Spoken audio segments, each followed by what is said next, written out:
Hello students, आज पुनः हम अपने YouTube channel Gargi coaching centre पर आप लोग का स्वागत करते हैं।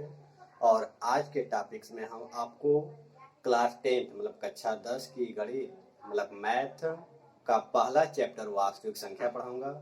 इस वास्तविक संख्या में प्रश्नावली 1.1 के सवालों को सॉल्व किया जाएगा और प्रारंभ से लेकर लास्ट तक एक एक सवाल को सॉल्व किया जाएगा और आप लोग को कोई भी प्रॉब्लम नहीं होगा। और इससे पहले इस चैप्टर में वास्तविक संख्या में जितने भी डिफिनेशन होते हैं या और कोई भी टॉपिक जो अभाज्य गुणनखंड हो गए, अभाज्य गुणनखंड विधि से गुणनखंड हो गया या गुणनखंड वृक्ष विधि से गुणनखंड हो गया या लसम असम निकालने की जो विधि हो गई या यूक्लिड विभाजन प्रमेयिका हो गया, इस सभी टॉपिक्स को पार्ट 1, पार्ट 2 और पार्ट 3 वीडियोज में पढ़ा दिया गया है।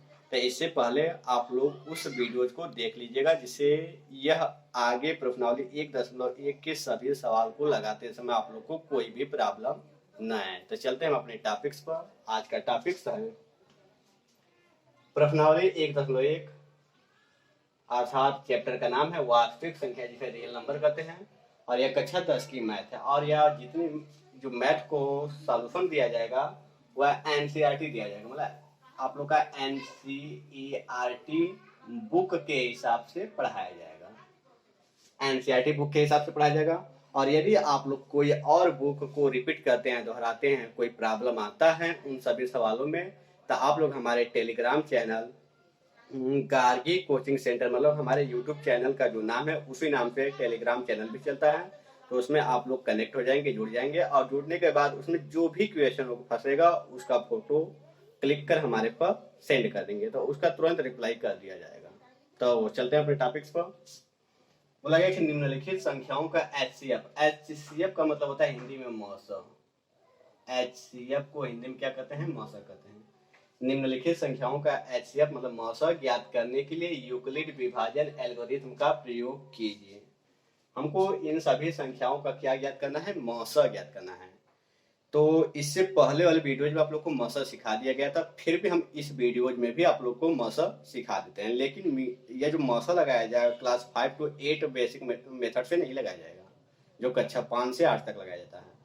इसमें आप लोग को यूक्लिड विभाजन एल्गोरिथम का प्रयोग करके मौसा को सॉल्व करना है। और यह याद रखें कि यूक्लिड विभाजन एल्गोरिथम की सहायता से केवल मौसा ही ज्ञात किया जाता है। तो चलते हैं सवाल नंबर फर्स्ट का पार्ट, क्योंकि पहले सवाल में 1, 2, 3 सवाल था। पहले सवाल में चलेंगे और इसमें आज के इस वीडियो में लगभग 3 से 4 या हो सकता है कि प्रश्नावली 1.1 के सभी सवालों को क्लियर कर देंगे, जिसमें अभी तक 2 सवाल लिखा गया है। तो पहला का पहला सवाल यहाँ पर सॉल्व करते हैं।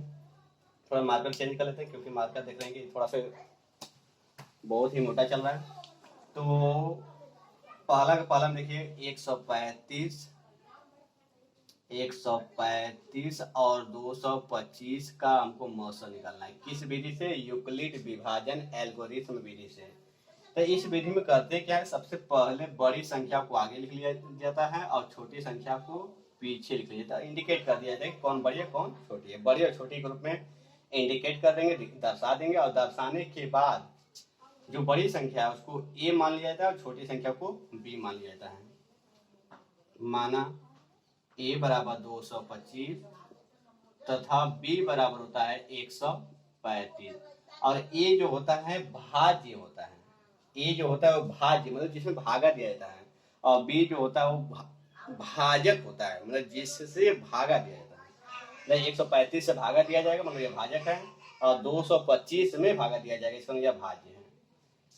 तो ए बराबर यह बड़े वाले को ए मान लिया जाता है, छोटे वाले को बी मान लिया जाता है। अब यूक्लिड विभाजन प्रमेयिका लगा देते हैं।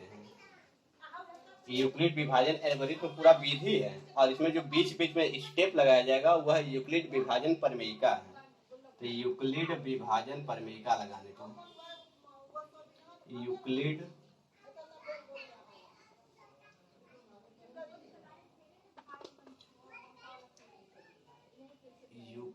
विभाजन प्रमेयिका लगाने को यूक्लिड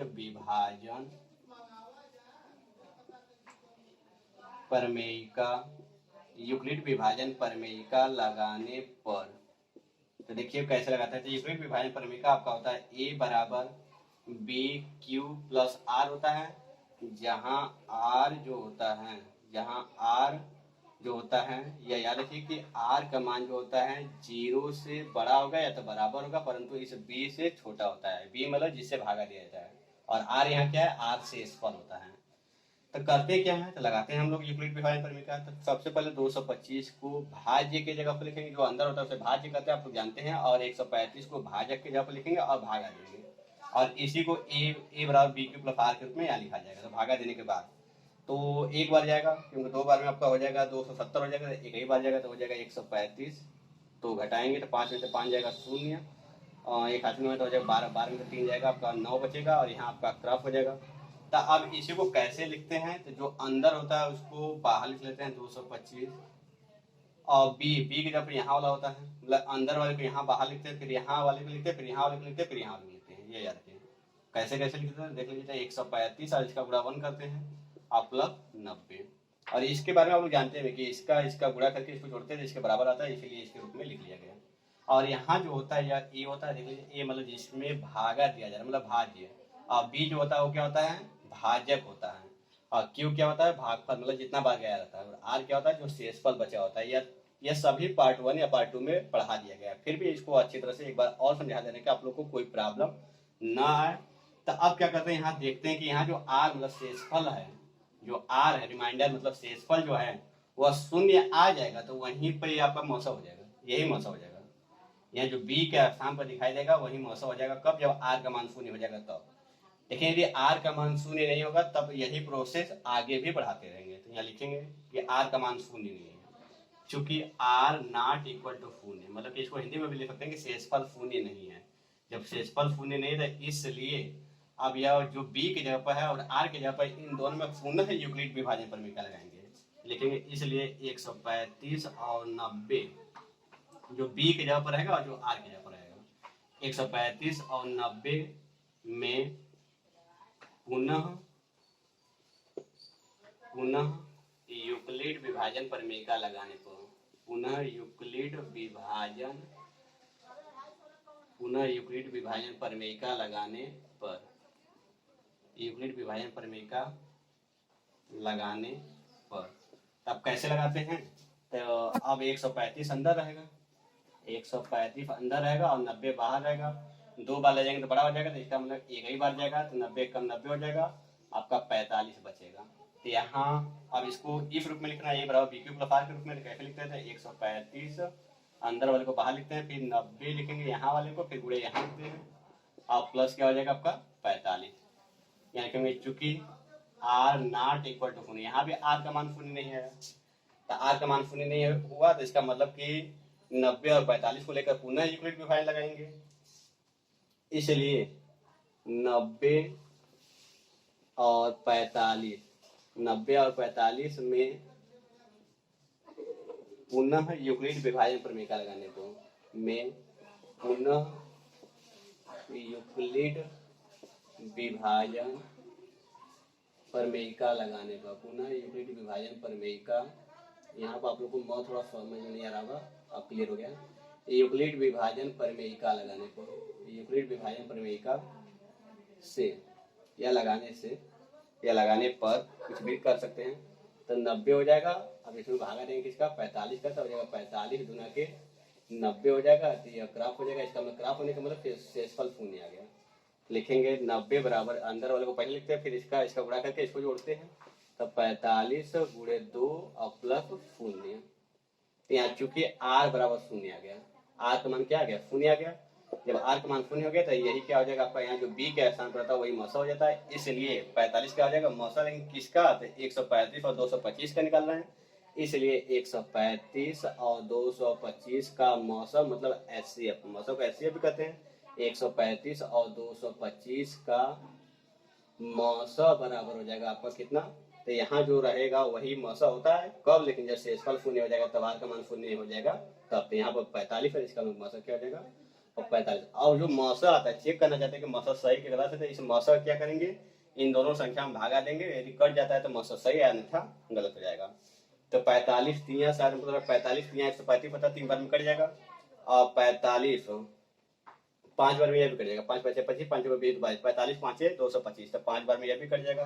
तो इसका मतलब कि 135 और 225 दोनों का मौसा क्या होगा, 45 होगा। उम्मीद है कि आप लोग को पहला का पहला सवाल समझ में आया होगा। तो अब इसी प्रकार से दूसरा और तीसरा सवाल को भी क्लियर किया जाएगा थोड़ा सा स्पीड में, क्योंकि पहला सवाल था इसलिए स्थायी थोड़ा समझाएं। तो अब चलते हैं सवाल नंबर दूसरा और तीसरा को। तो इसको इरेज करते हैं, और आप लोग हो सके तो जब थोड़ा सा बगल में हटते हैं तो स्क्रीन शॉट ले लिया करिए, इससे आप लोग को बाद में समझने में आराम रहेगा। क्योंकि ये हो सकता है कि बाई चांस आप लोग के पास नेट ना हो, तो क्या करेंगे, स्क्रीन शॉट जो लिए रहते हैं उससे आप लोग देखकर समझ लेते हैं। तो इसको इरेज कर लेते हैं। अब लगाएंगे पहला का दूसरा सवाल। पहला का पहला हो गया, अब पहला का दूसरा सवाल लगेगा।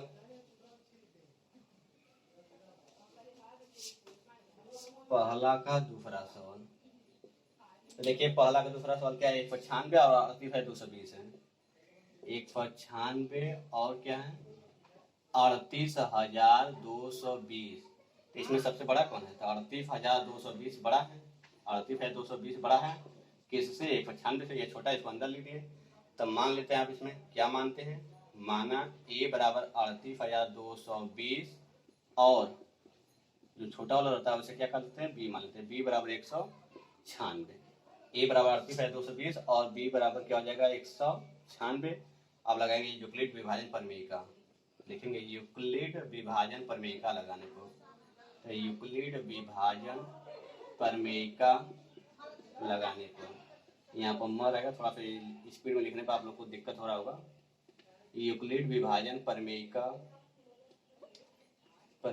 लगाने पर, यूक्लिड विभाजन प्रमेय का लगाने पर, थोड़ा सा इसको वीडियो को देखते कि इधर वाला वीडियो आ रहा है कि नहीं, हो सकता है कट जाएगा तो प्रॉब्लम हो सकता है बाद में। तो आप लोग का वीडियो आ रहा है, कोई प्रॉब्लम नहीं है। यदि थोड़ा इधर हट जाता है कभी कभी तो वीडियो कट जाता है, तो इससे प्रॉब्लम आने लगता है। तो यूक्लिड विभाजन प्रमेय का लगाने पर तो लगाते हैं, कैसे लगाते हैं, तो बड़े वाले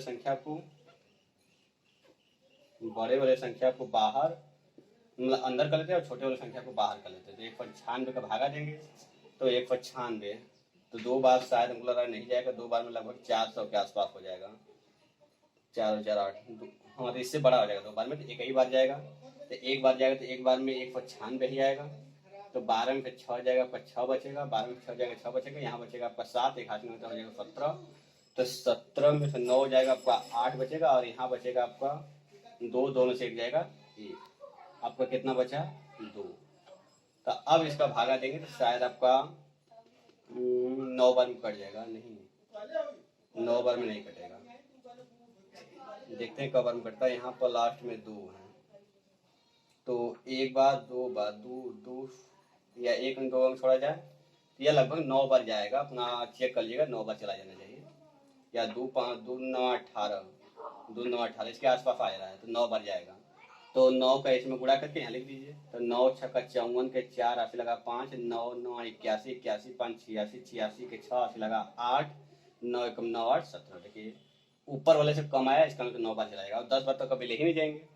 तो आप घटाएंगे, 12 में 4 जाएगा आपका 8 बचेगा, और यहाँ एक हाफी में तो हो जाएगा 15 15, क्योंकि एक हाफी ले दिया था, यहाँ 15 बचेगा, 15 में 6 जाएगा आपका 9 बचेगा, और यहाँ 7 बचेगा, शून्य हो जाएगा, शून्य हो जाएगा। यहाँ पर आप क्या करेंगे, एक 0 बचा था, 0 लगा देंगे, तो आपका बार जाएगा 5 बार में शायद पूरा कट जाएगा। तो हो जाएगा 5 का 30 का शून्य हाफी लगा 3, 5 का 45 48 के 8 हाफी लगा 4, 5 का 5 9। यह पूरा कट गया। इसका कटने का मतलब क्या हो गया, शेषफल शून्य आ गया।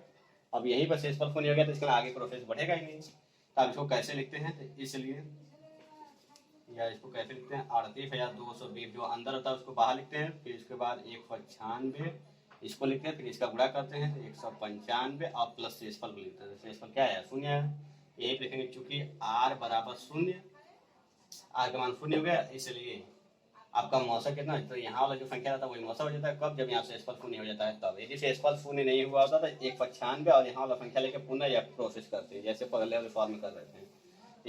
आपका शेषफल यहीं पर शून्य आ गया, इसका मतलब मौसा कितना हो गया, 195, जो यहाँ पर दिखाई देता है वही मौसा होता है।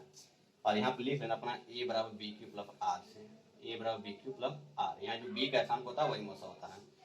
और ये जो मौसा 196 आया किसका आया है, 196 और 38,220 का, इसलिए 196 और 38,220 का मौसा बराबर 196, यही क्या हो जाएगा आपका आंसर हो जाएगा। तो उम्मीद है कि आप लोग को पहला का दूसरा सवाल भी अच्छी तरह समझ में आया होगा। तो आप चलते हैं पहला के तीसरा सवाल को। तो इसको भी इरेज करते हैं, थोड़ा सा बगल में हट गए हैं, आप लोग स्क्रीनशॉट ले लिया करिए। तो पहला का तीसरा सवाल पे चलते हैं। इसका आंसर 196 है। इसका मतलब आंसर मतलब वही मौसम किसका किसका आया था 196 और 38 है। 220 का मौसम कितना गया 196 और 135 और 225 का मौसम कितना आया था 45 का आया था। तो आप चलते हैं पहला का तीसरा सवाल को।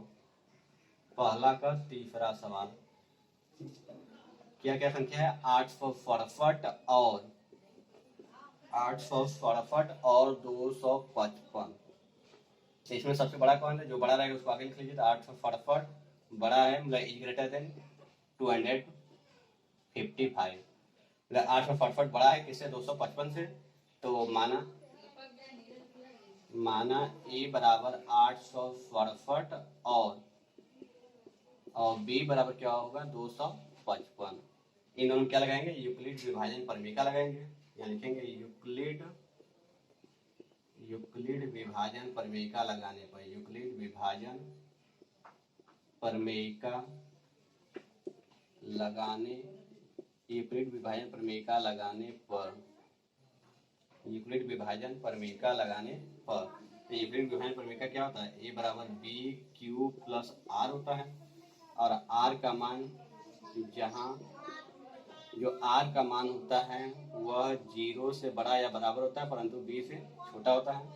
अब क्या करेंगे कि बड़े वाले को अंदर लिखते हैं और छोटे वाले को बाहर लिखते हैं, भागा देते हैं 255 कब भागा देना है। तो देखिए कब आ जाएगा लगभग 3 बार जाएगा, मतलब 3 बार 4 बार ले जाएंगे तो बड़ा हो जाएगा।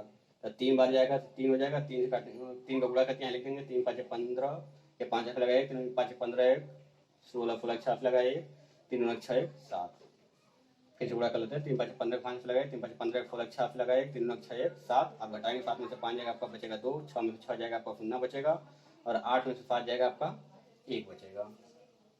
अब इसका मतलब शेषफल लिया हो गया तो यहाँ लिखेंगे।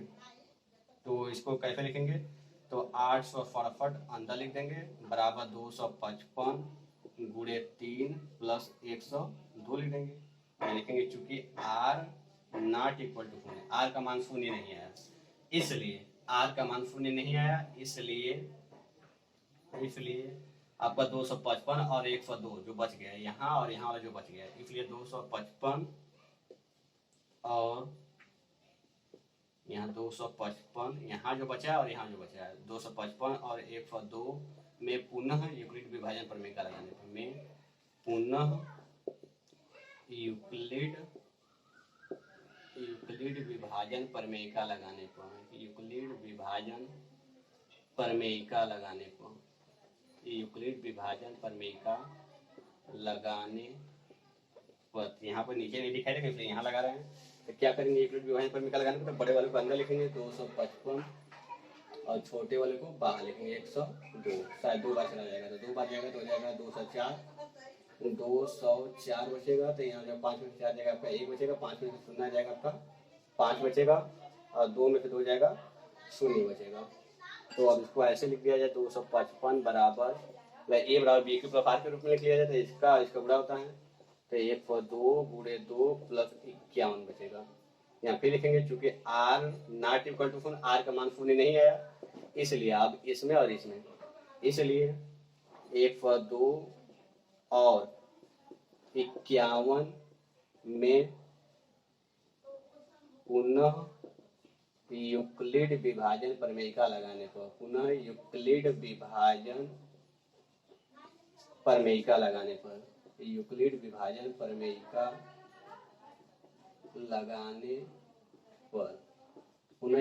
परमेका लगाएंगे। तो कैसे लगाएंगे तो 102 अंदर लिखेंगे बड़े वाले को और छोटे वाले को बाहर लिखेंगे और 2 बार में शायद पूरा कट जाएगा। तो 2 बार में कट गया मतलब शेषफल 0 आ गया। तो लिखेंगे 102 इसको ए बराबर बी क्यू प्लस आर के रूप में लिखेंगे तो 51 हो जाएगा और गुणे 2 हो जाएगा 51 गुणे 2 प्लस शेषफल हो जाएगा। तो यहाँ लिखेंगे चूंकि आर बराबर 0 है क्योंकि आर का मान देखिए इस बार 0 आ गया। तो जब आर का मान 0 आ जाता है तो यहाँ वाला संख्या क्या हो जाता है मसा हो जाता है, इसलिए 51 क्या हो जाएगा मसा। लेकिन किसका 867 और 255 का निकाले हैं इसलिए 867 और 255 का मौसम 867 और 255 का मौसम। तो 867 और 255 का मौसम कितना आया 51 आया। आप चेक करना चाहते हैं कि मौसम सही है कि गलत है, तो 51 का भागा इसमें भी दे दीजिएगा और इसमें भी दे दीजिएगा, दोनों में भागा देंगे तो आपका 51 से दोनों के दोनों कट जाएंगे, विभाजित हो जाएंगे। यदि विभाजित हो जाता है तो कंफर्म के आंसर सही है, यदि विभाजित नहीं होता तो कंफर्म के कहीं कहीं गलती हुआ होगा थोड़ा बहुत, तो आप लोग मिला लीजिएगा।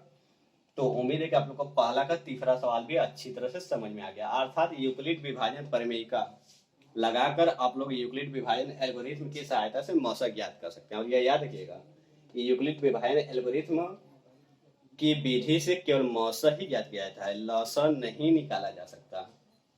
और यह जो प्रोसेस पूरा दिखाई दे रहा है, यह जो पूरा प्रक्रम चल रहा है, इस प्रक्रम का नाम पूरा यूक्लिड विभाजन एल्गोरिथम है।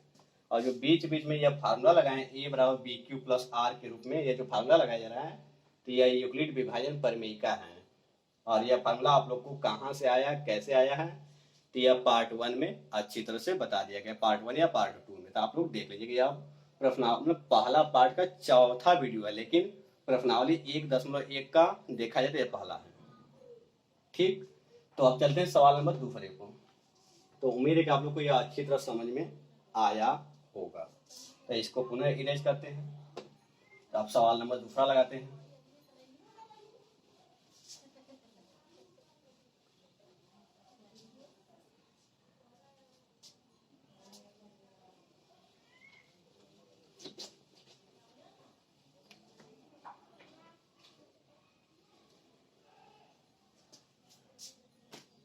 देखिएगा सवाल नंबर दूसरा कैसे चालू करते हैं और क्या है इसका मतलब। बोला गया कि थोड़ा सा इसमें भी बीच में डिवाइडर देना पड़ेगा, क्योंकि सवाल बड़ा होगा तो हो सकता है कि इतना में ना हो पाए। बोला कि दर्शाइए कि कोई भी धनात्मक विषम पूर्णांक, दर्शाइए कि कोई भी धनात्मक विषम पूर्णांक, विषम पूर्णांक में कोई भी विषम संख्या हो, वह 6q+1 या 6q+3 या 6q+5 के रूप का होता है, जहाँ q एक पूर्णांक है। अब पूर्णांक मतलब आप लोग जानते हैं कि 0 से लेकर अनंत तक की सभी संख्याएं जिसमें प्लस और माइनस दोनों आती हैं। जैसे -1 हो गया, -2 हो गया, -3 हो गया, या +1 +2 +3 हो गया, या 100 हो गया, या 200 हो गया, या 500 हो गया, -200 हो गया, -500 हो गया, 0 हो गया, सब के सब पूर्णांक है। और पूर्णांक की संख्याएं दशमलव में नहीं होती, यह याद रखिएगा। पूर्णांक कभी भी दशमलव में नहीं होता है। तो बोला गया जहाँ q एक पूर्णांक है, q क्या है, पूर्णांक है आपका, तो विषम पूर्णांक माना गया है। वो एक धनात्मक विषम पूर्णांक जो होता है वह हमेशा इसके रूप का होता है।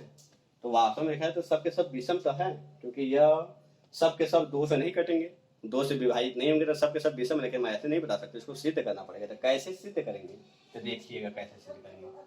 सवाल बहुत ही आसान भी है, बहुत ही कठिन भी है।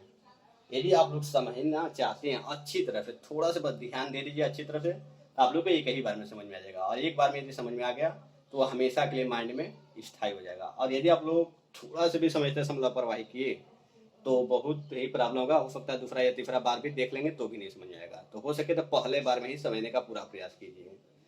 और ऐसे सवाल पेपर में कभी कभी आ जाते हैं, यह भी याद रखिएगा, लेकिन इसका आने का चांस है यह मसौला। तो देखिएगा, दर्शाना या दिखाने के लिए जब भी बोलते हैं सिद्ध करना है। ऐसे सवाल में क्या करते हैं, मान लेते हैं, माना ए कोई धनात्मक पूर्णांक है, माना ए कोई धनात्मक पूर्णांक है। ए अपूर्णांक मतलब जानते हैं कि दशमलव नहीं होना चाहिए। माना ए कोई धनात्मक पूर्णांक है जिसमें किसका भागा दिया गया है, तो यहाँ जो बगल में होता है वो उसी का भागा दिया जाता है। जिसमें 6 से भाग देने पर या 6 से विभाजित करने पर, 6 से भाग देने पर या विभाजित करने पर भागफल कितना आया है, तो भागफल क्यों आया है। भाग देने पर भागफल मतलब इसका भागा देते हैं और बगल में जो रहता है वो भागफल होता है। 6 से भाग देने पर भागफल क्यू तथा भागफल क्यू तथा शेषफल आर है। भागफल क्यू तथा शेषफल क्या मान लेंगे, आर, क्योंकि शेषफल यहाँ भी है, यहाँ भी है, यहाँ भी अलग अलग है। तो शेषफल 1 हो सकता है, 3 हो सकता है, 5 होता है, तब शेषफल को आर माना जाता है, इसलिए आर मान लेंगे तथा शेषफल आर है। ऐसे जब भी सवाल आएंगे ऐसे कभी भी तो यही मानिएगा, हमेशा ए ही मानिएगा। माना ए कोई धनात्मक पूर्णांक है जिसमें 6 से यहाँ वाली संख्या का भाग देने पर, यहाँ 5 रहेगा तो 5 से भाग देने पर बोलेंगे, 8 रहेगा तो 8 से भाग देने पर, तो 6 है तो 6 से, जिसमें 6 से भागने पर भागफल, तो भागफल यहाँ जो रहेगा वो बगल में क्यू के जगह पर वो भागफल होता है, तो भागफल क्यू तथा शेषफल हमेशा आर लिखेंगे। इसलिए अब जब ऐसा कंडीशन देख लिए तो आप इसको यूक्लिड विभाजन प्रमेयिका के रूप में लिख लीजिए। तो इसलिए यूक्लिड विभाजन प्रमेयिका से, यूक्लिड विभाजन प्रमेयिका से, यूक्लिड विभाजन प्रमेयिका से, तो यूक्लिड विभाजन प्रमेयिका से, तो देखिए यूक्लिड विभाजन प्रमेयिका से क्या है, तो यूक्लिड विभाजन प्रमेयिका में, यूक्लिड विभाजन प्रमेयिका में आपका होता है ए बराबर बी क्यू प्लस आर, ये होता है। तो ए बराबर क्या हो जाएगा, बी, बी मतलब कि जिसका भागा दिया जाता है, किसका भागा दिया गया, 6 का, और भागफल क्यू को भागफल कहते हैं, तो भागफल भी क्यू ही है इसमें, तो क्यू ही रहेगा, और प्लस आर आपका उसी तरह रहेगा। जहां और यहाँ पर जो आर है, यहाँ ऐसे लिख सकते कि आर जो होता है, या ऐसे लिख लीजिए, जहाँ आप लोग जानते हैं कि जहाँ आर का मान, मतलब शेषफल का जो मान होता है वह 0 से बड़ा होता है या बराबर हो सकता है, परंतु b से छोटा, b से छोटा मतलब जिसका भागा दिया जाता है। तो जहाँ r बराबर क्या हो जाएगा, 0, 1, 2, 3, 4, 5, बस ये तो हुआ। क्यों, क्योंकि 6 से कम ही रहेगा, 0 हो सकता है, मतलब कि r का मान हमेशा इससे कम होता है यहाँ वाले पे, तो r का मान 0, 1, 2, 3, 4, 5 हो सकता है। तो अब यही r का मान 0, 1, 2, 3, 4, 5 इसमें रखते चले जाएंगे समीकरण 1 में। तो समीकरण 1 मान लेते हैं उसको, समीकरण 1 से, तो r बराबर 0 रखने पर, या r बराबर 0 से, तो r बराबर 0 से मतलब r बराबर 0 रखेंगे तो यहाँ हो जाएगा a बराबर 6 क्यू केवल हो जाएगा, प्लस 0 का कोई महत्व नहीं होगा। r बराबर 1 से, तो r बराबर 1 से क्या हो जाएगा, तो a बराबर हो जाएगा 6 क्यू, और r का मान क्या रख देंगे, 1, तो प्लस 1 हो जाएगा। r बराबर 2 से, तो a बराबर क्या हो जाएगा, 6 क्यू प्लस 2 हो जाएगा, और बाकी यहाँ रख रहे हैं। r बराबर 3 से, तो r बराबर 3 से a बराबर क्या हो जाएगा, 6 क्यू प्लस 3 हो जाएगा, क्योंकि r के जगह आप 3 रख देंगे यहाँ पर। और r बराबर अब कहाँ तक रखेंगे, 5 तक रखेंगे, क्योंकि 6 से हमेशा कम रखेंगे, जिसका भागा दिया जाता है उससे हमेशा कम ही रखा जाता है। तो r बराबर 4 पे, तो r बराबर 4 पे, तो a बराबर क्या हो जाएगा, 6 क्यू प्लस 4 हो जाएगा, और r बराबर 5 से, तो r बराबर 5 से क्या हो जाएगा, a बराबर 6 क्यू प्लस 5 हो जाएगा।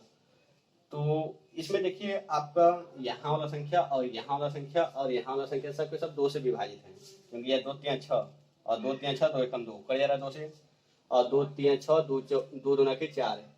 तो यहाँ वाला संख्या, यहाँ वाला संख्या और यहाँ वाला संख्या a से विभाजित है, तो यहाँ लिखेंगे a बराबर 6 क्यू कामा 6 क्यू प्लस 2 वाला, और कामा 6 क्यू प्लस 4, यह सब के सब क्या है, 2 से विभाज्य है, 2 से विभाज्य है।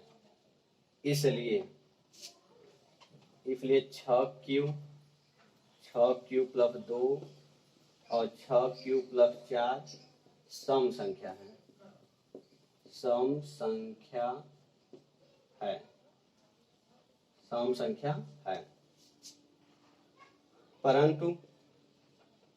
परंतु a बराबर 6 क्यू प्लस 1, अब यह जो बच गया है 6 Q plus 1, 6 Q plus 3, 6 Q plus 5 2 से विभाज्य नहीं है, 2 से विभाज्य नहीं है। अब कहीं कैसे, तो देख लीजिए, 2 से यहाँ कटेगा लेकिन यह नहीं कट रहा है, 2 से यहाँ कटेगा यह नहीं कट रहा है, 2 से यहाँ कटेगा लेकिन यह नहीं कट रहा है, पूरा 2 से कटना चाहिए तभी नहीं विभाज्य होगा। तो इसलिए यह सब के सब 2 से विभाज्य नहीं होता, जब 2 से विभाज्य नहीं हो रहे थे, इसलिए 6 क्यू प्लस 1, 6 क्यू प्लस 3 और 6 क्यू प्लस 5 क्या है, सब विषम पूर्णांक है, विषम संख्या है या विषम पूर्णांक है। अतः अब उनको क्या सिद्ध करना था, क्या दर्शाना था, कि जितने भी कोई धनात्मक विषम पूर्णांक होते हैं, यदि कोई धनात्मक विषम पूर्णांक होंगे तो वह इसी के रूप के होंगे। तो वास्तव में जो विषम ही है, विषम ही आ रहा है, बोला कि जो विषम वाले पूर्णांक होते हैं वह इसके रूप के होते हैं। तो बताइए कि विषम है भी तो इसका इसी के रूप का है, तो लिखेंगे अतः क्या सिद्ध होता है कि अतः धनात्मक विषम पूर्णांक जो होते हैं, धनात्मक विषम पूर्णांक इसके रूप के होते हैं। अतः धनात्मक विषम पूर्णांक, धनात्मक विषम पूर्णांक जो होते हैं 6q+1, 6q+3, 6q+5 के रूप के होते हैं, के रूप में होते हैं। यही हम लोग को क्या करना था, दर्शाना था, सीधे करना था। तो आपके लास्ट में क्या लिख देंगे, प्रूफ लिख देंगे, PROVED। क्योंकि जब भी दर्शाना होता है या दिखाना होता है या सिद्ध करना होता है, हम लोग क्या लिखते हैं, प्रूफ लिखते हैं। तो बाकी सवाल को अभी जस्ट क्लियर करते हैं। तो अब चलते हैं सवाल नंबर 3 पर। तो इसको इरेज करते हैं और सवाल नंबर 3 को क्लियर करते हैं कि आपका सवाल नंबर 3 कैसे लगेगा।